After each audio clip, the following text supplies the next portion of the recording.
The night sea churned violently, oh how it raged, the ship rocking with such brutal force that it felt like the ocean itself was trying to swallow them whole. In the medical bay, a brown-haired nurse quietly pulled on her surgical gloves, her movements steady amid the chaos. "Can you believe it?" a sailor whispered. "She's just a nurse, what could she possibly do?" On the makeshift operating table lay the captain, a deadly metal fragment lodged dangerously close to his aorta, threatening his very life. No doctor available, none at all. 12 minutes later, the final suture pulled tight, and the entire bay fell into a stunned, heavy silence. The commanding officer turned, his voice thick with emotion. "This whole ship owes her their lives. Meet Claire Marlowe, 31 years old, of European heritage, with long brown hair always neatly pulled back behind her ears. She had that kind of quiet beauty that people noticed but never quite remembered afterwards, subtle, yet captivating. Her slender but sturdy build was hidden beneath her simple naval medical uniform, collar always buttoned precisely to the top, clean hands with short nails, and a small scar on her left thumb that nobody ever asked about. Why hadn't they? She'd just been assigned to HMS Resolute as an auxiliary nurse in the naval medical team. But the atmosphere from day one was completely dismissive. How could they be so blind?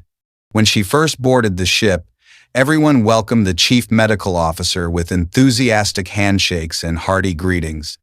They clapped him on the back, offered to show him around, made sure he felt important and valued like he was the hero they all needed. Claire? She got polite nods at best, brief acknowledgments, perfunctory hellos that barely registered. During mess hall dinners, she'd sit alone at the end of long metal tables, while animated conversations flowed around her like water flowing around a stone, isolated yet unbreakable. One particularly memorable evening, a cocky young sailor named Peterson decided to share his profound wisdom with his table mates. Arrogant, wasn't he? "When things get really serious out here, we need real doctors with real training, not just nurses who hand out Band-Aids."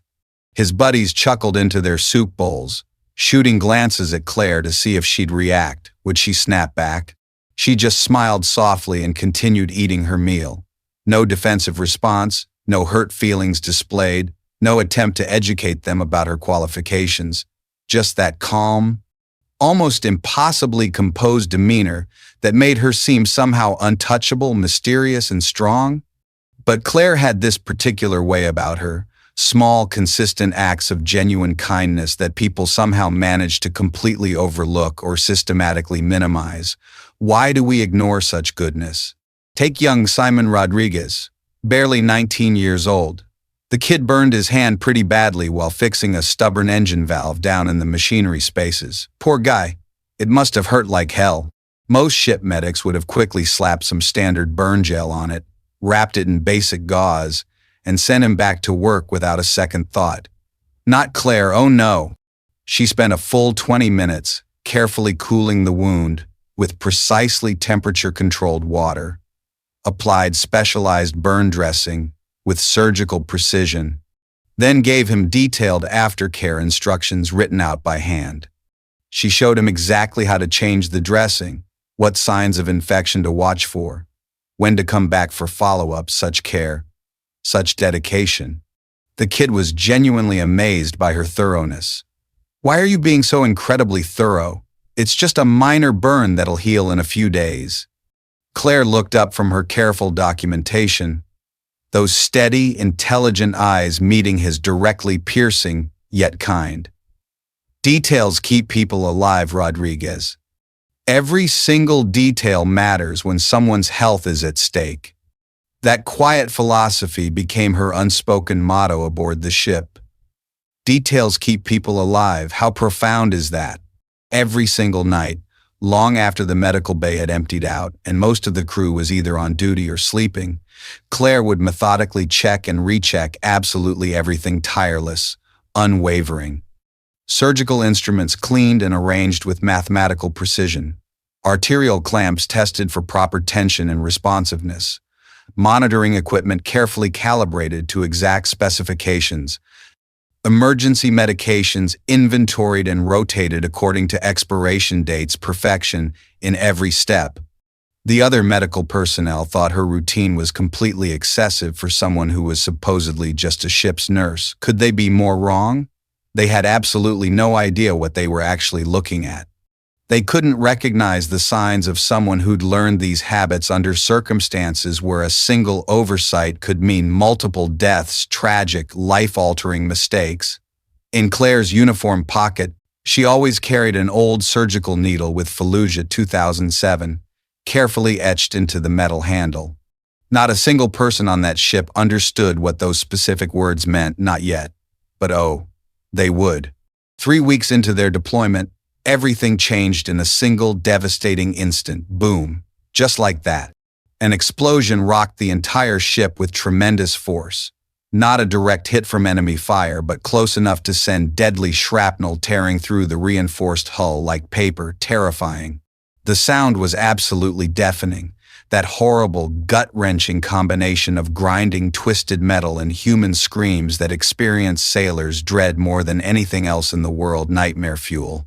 Emergency alarm systems blared at maximum volume as the ship listed dangerously to starboard, throwing people against bulkheads and equipment, chaos everywhere.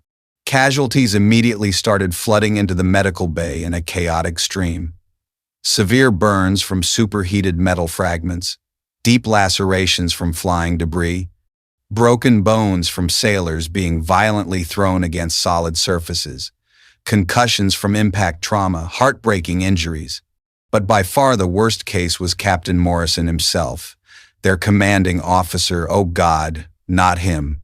A jagged, irregularly shaped piece of metal shrapnel had penetrated deep into his lower abdomen, lodging dangerously close to his abdominal aorta. One wrong movement, one slight shift of that fragment, and he would bleed out completely within minutes. Unthinkable. The chief medical officer was trapped in another section of the ship, completely unreachable, stuck, helpless. Significant fire damage had sealed off the connecting passages, and engineering estimated it would take at least an hour to cut through the twisted wreckage safely. Too long, far too long. The backup medical officer, Lieutenant Commander Hayes, took one careful look at the captain's wound and went visibly pale, his face drained of color. His hands actually started shaking as he realized the severity of what he was looking at. "We have to wait for the chief," he announced to everyone in the medical bay, his voice betraying obvious anxiety. "Nobody currently here is qualified to perform this level of complex surgery. It's beyond our training and capabilities." That's exactly when the whisper started circulating among the medical staff and injured sailors. "A nurse definitely can't perform major surgery. It's strictly against military regulations. We just have to hope and pray he holds on long enough. Maybe we can stabilize him somehow until real help arrives." Claire stood calmly at the captain's bedside, continuously monitoring his vital signs with professional precision. Blood pressure dropping steadily, pulse becoming increasingly thready and irregular, skin growing pale and clammy, all the classic signs of impending hemorrhagic shock. Alarming, life-threatening. She looked up directly at Lieutenant Commander Hayes with those steady, unblinking eyes, determined, unflinching. "If we wait for the chief medical officer to arrive, Captain Morrison will be dead before anyone can help him," she stated matter-of-factly. "Nurse Marlowe, I completely understand your concern for the captain, but medical protocols exist for very good reasons. His systolic blood pressure is down to 80/50 and falling rapidly. He's entering early-stage hemorrhagic shock. The metal fragment is putting direct pressure on the aortic wall but hasn't actually punctured the vessel yet. Based on his current rate of blood loss, we have maybe 25 to 30 minutes maximum before irreversible shock sets in." She paused, letting the implications sink in, completely heavy. "Urgent! After that point, even the best surgeon in the world won't be able to save him." The entire medical bay fell into an uncomfortable, heavy silence, tense, suffocating. Everyone present knew exactly what happened when someone went into severe hemorrhagic shock. They'd all seen it before during their naval careers. It wasn't pretty, and it wasn't survivable without immediate intervention. Devastating. "Prepare surgical instruments immediately," Claire said quietly but with unmistakable authority. "Nurse Marlowe, you absolutely cannot possibly. Get me a number 10 scalpel, DeBakey arterial clamps in multiple sizes, high-volume irrigation solution, and 2 units of O-negative blood warm to body temperature right now." The old senior medic's experienced hands froze completely over the instrument tray. His eyes widened with sudden recognition, shock. Those weren't basic nursing supplies or standard first aid materials. Those were highly specialized vascular surgery tools used only in the most complex operations. That particular combination, that's the exact same emergency setup we used to use with special operations combat medics in Afghanistan. But Claire wasn't waiting around for anyone's permission or approval anymore. Bold move. She was already beginning the surgical scrub procedure with the methodical, practiced precision of someone who'd performed this exact routine hundreds of times before, under much worse conditions. Impressive. "I need 2 units of O-negative blood warmed to exactly 98.6 degrees and ready for immediate transfusion. Get me a full cardiac monitor with real-time arterial pressure monitoring capability. Someone needs to maintain steady manual pressure on his carotid pulse while I work to track circulation." She paused in her scrubbing. "And I need everyone who isn't directly assisting to clear out of this space immediately. Too many people will contaminate the sterile field." The incredible specificity of her rapid-fire medical requests was beginning to seriously worry everyone present. Astonishing. This definitely wasn't guesswork or theoretical knowledge from textbooks. This was exact, practical knowledge of advanced trauma surgery protocols that took years of hands-on experience to master true expertise. Young Rodriguez, the same sailor she'd helped with his engine room burn weeks earlier, immediately volunteered to assist without hesitation. Loyal. "What exactly do you need me to do, Claire?" "Hold this arterial clamp absolutely steady once I position it. Don't move it even 1 millimeter in any direction. The metal fragment is currently sitting directly against the aortic wall. If it shifts even slightly the wrong way during the procedure, we lose him completely. We lose him completely."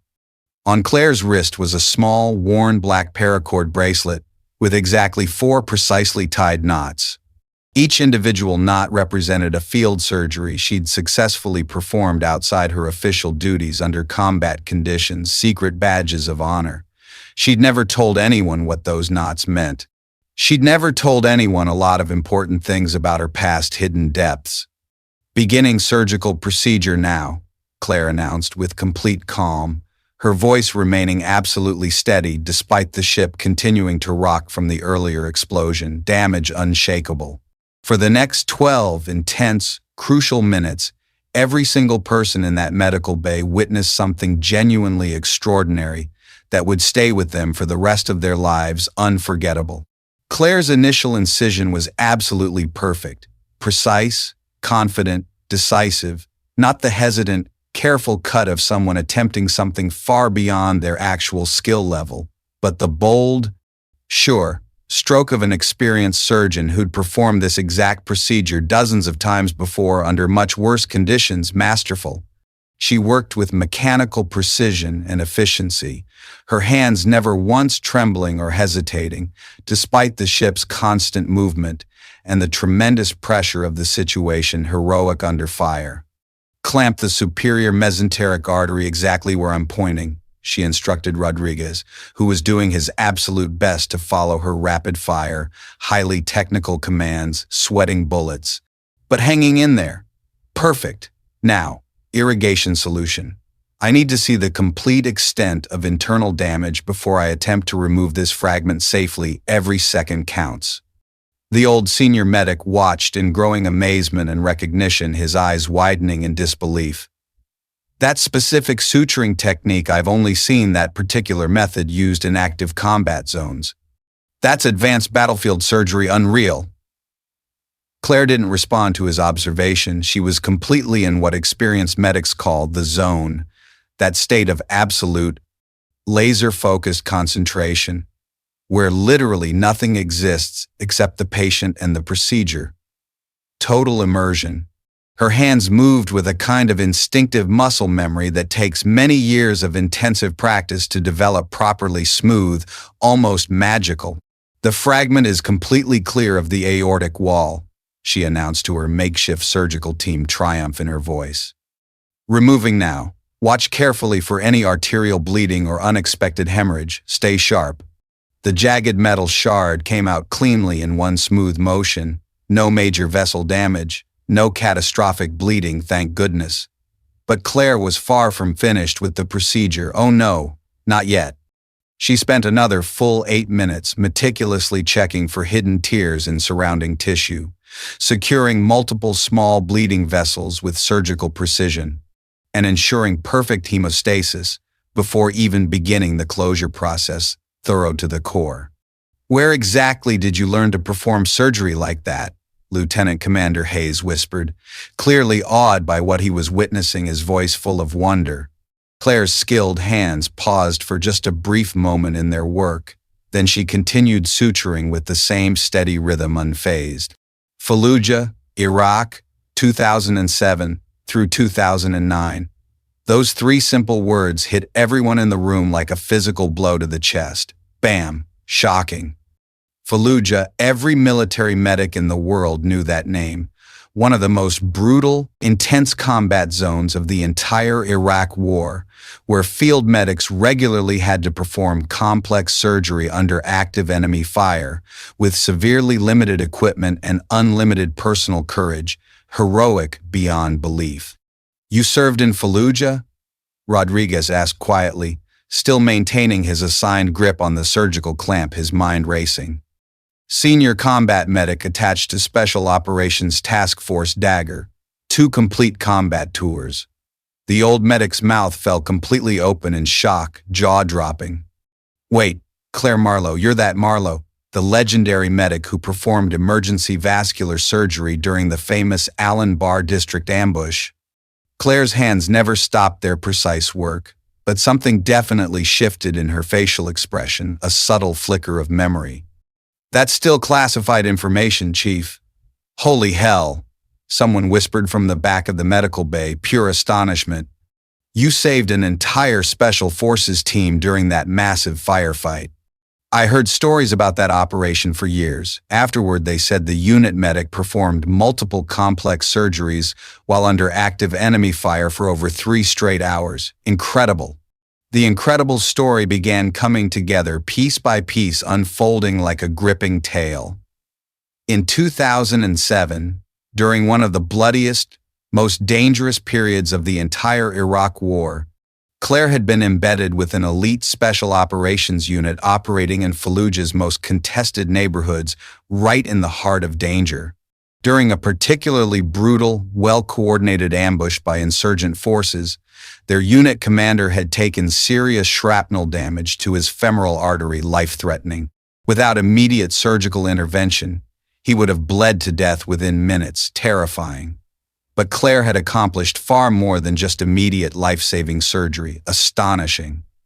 For over 3 continuous hours, while bullets flew constantly overhead and mortar rounds exploded all around their defensive position, non-stop chaos, she had performed complex vascular reconstruction surgery in a partially bombed-out building with nothing but a basic combat surgical kit and a failing flashlight for illumination, unimaginable conditions.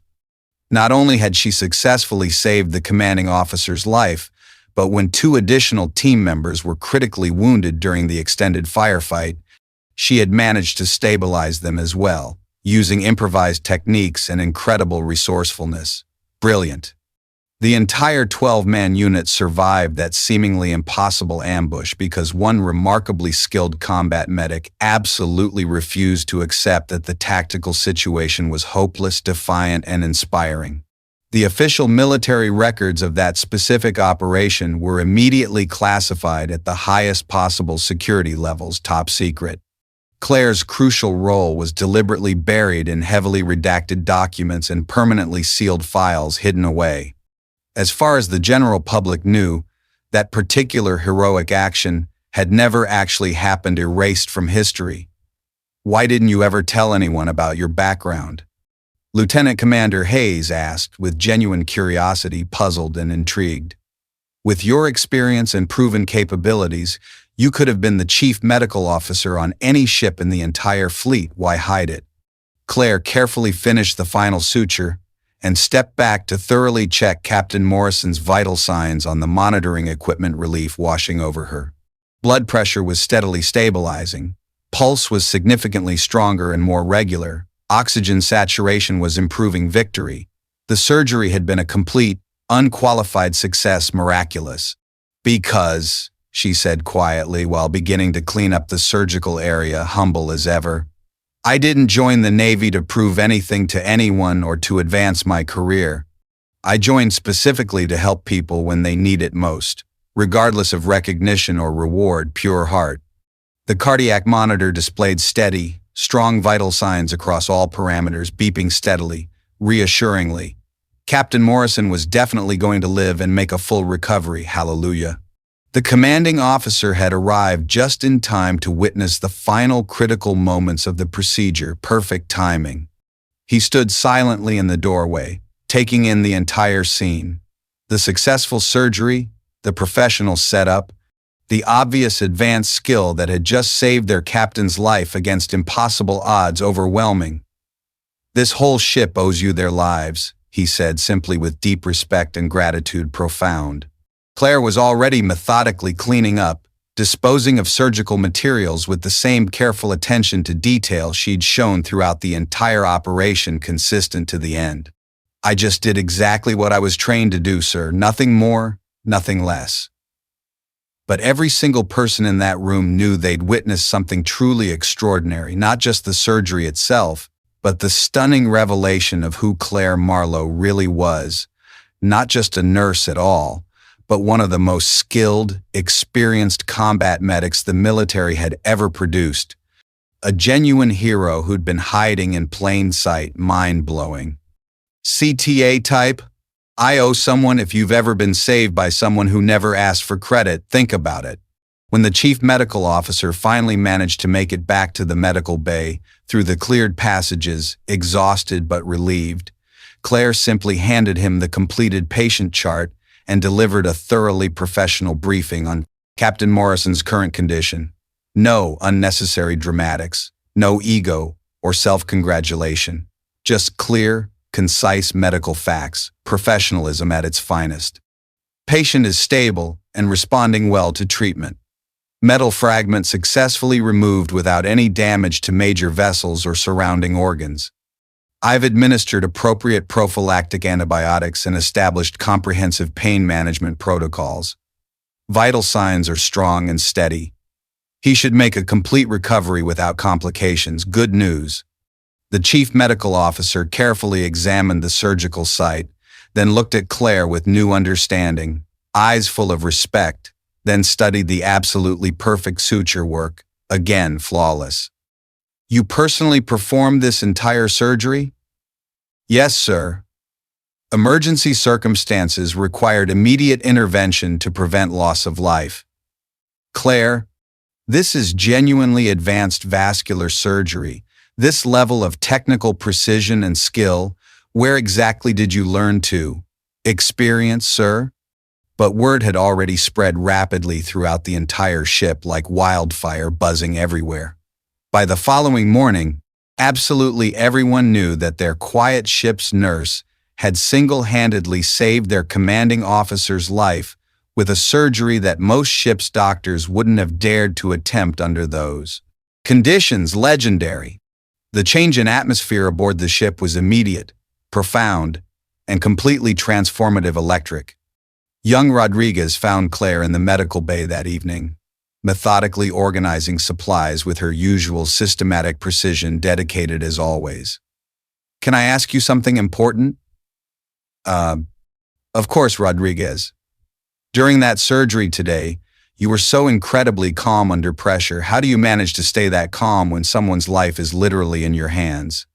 Claire looked up from her detailed inventory checklist, those steady, intelligent eyes meeting his directly wise and warm. Staying calm is the only thing no one can ever take away from you, no matter how bad the situation gets. Fear doesn't help the patient survive. Panic doesn't stop the bleeding. Calm thinking and steady hands are what actually save lives when it matters most essential. Is that what you learned during your time in Fallujah? That's what I learned from watching good people die when they could have lived if someone had just stayed calm enough to help them properly. Heartbreaking lessons. When you know you have the ability to help someone, you help them. Everything else is just background noise that doesn't matter. Focus on what counts. Over the following days and weeks, something genuinely beautiful happened throughout the ship. Transformative magic.